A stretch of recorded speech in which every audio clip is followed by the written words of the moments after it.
বিসমিল্লাহির রহমানির রহিম।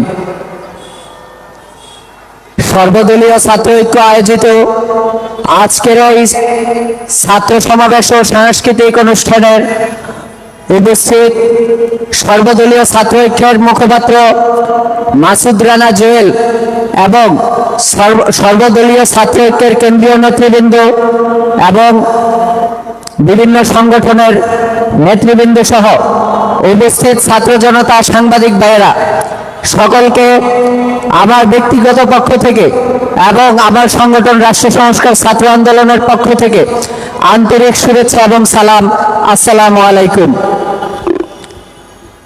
সম্মানিত উপস্থিতি, আপনারা জানেন যে আমরা এক সাগর রক্তের বিনিময়ে আমরা দ্বিতীয়বার এই দেশটিকে স্বাধীন করেছি, কিন্তু অত্যন্ত দুঃখের সাথে বলতে হয় আজকে আমাদের এই স্বাধীনতাকে খর্ব করার জন্য তথাকথিত সমন্বয়করা তারা যে আস্ফালন শুরু করেছে, এই আস্ফালন আমরা আহ্বান জানাই অতি সত্বর আপনাদের এই আস্ফালন বন্ধ করতে হবে। আজকে মিডিয়ায় দেখলাম তথাকথিত এক সমন্বয়ক 3 কোটি টাকা চাঁদাবাজি করেছে।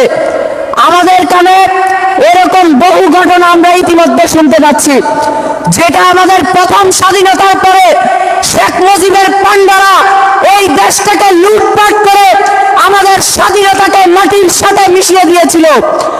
এখনো যদি একইভাবে আমাদের দ্বিতীয় স্বাধীনতাকে ন্যূনতম কলঙ্কিত করার চেষ্টা করা হয়, আমরা আপনাদেরকে ছেড়ে দিব না।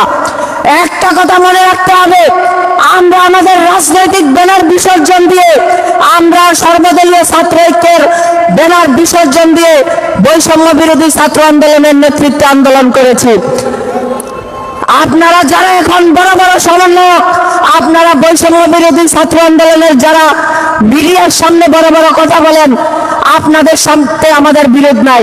আমাদের বিরোধ তাদের সাথে যারা আমাদের এই স্বাধীনতাকে খর্ব করতে চান। আজকে শেখ হাসিনা পালিয়ে যাওয়ার পর থেকে আমরা নানা সংকট অতিক্রম করছি।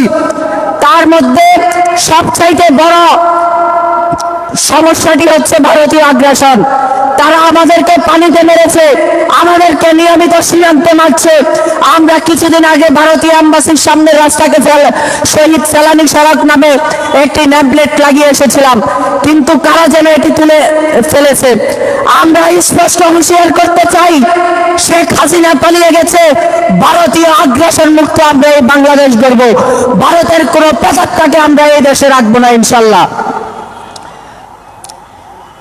আজকে সাংস্কৃতিক সন্ধ্যা, যেহেতু আমি আমার বক্তব্য দীর্ঘায়িত করব না, আরেকটি পয়েন্ট আমি অ্যাড করতে চাই।